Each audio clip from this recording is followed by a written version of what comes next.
Bersyukurlah kepada Tuhan Yesus Kristus yang menganugerahkan berbagai kesempatan dan kehidupan kepada kita sekalian hari ini, Rabu 19 Agustus 2026. Para pendengar Renungan Oasis Fajar, mari kita bersama-sama datang kepada Tuhan di dalam doa kita. Tuhan Yesus Kristus, kami menyadari bahwa kami adalah pribadi-pribadi yang seringkali mengecewakan Engkau.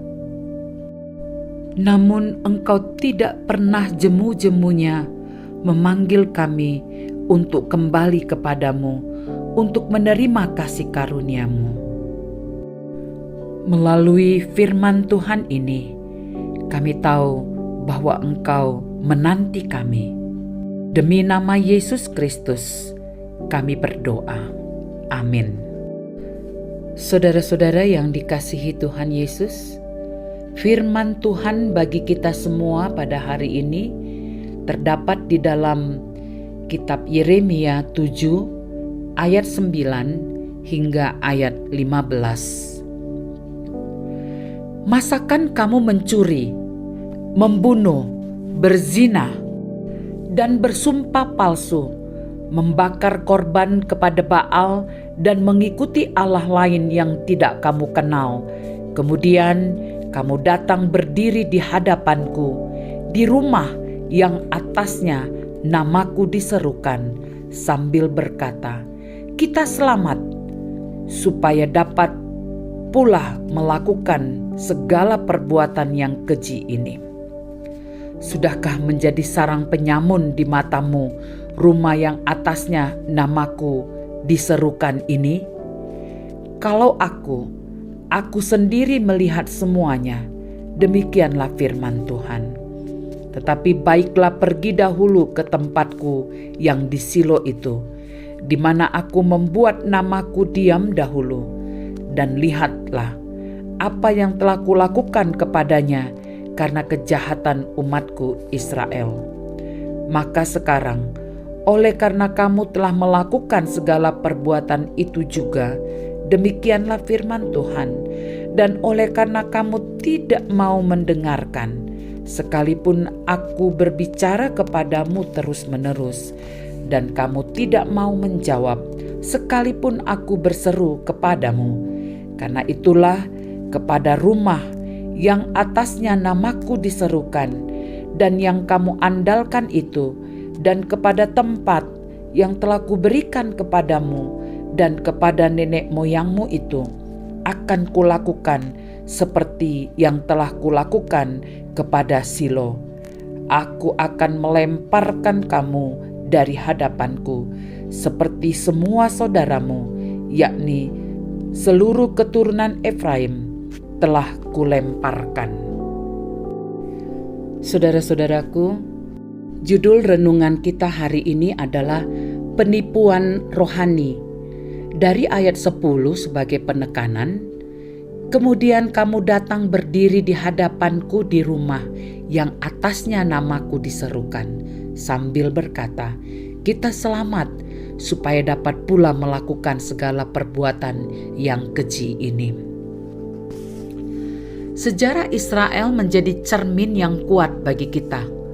Mereka pernah jatuh dalam dosa, sehingga kehidupan moral mereka merosot dengan sangat tajam.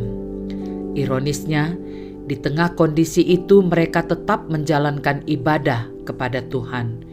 Mereka mengakui Allah dengan bibir, tetapi hati mereka tidak sepenuhnya berpaling dari dosa. Ada kehidupan yang mendua, di satu sisi menyembah Tuhan, namun di sisi lain tetap hidup dalam pelanggaran.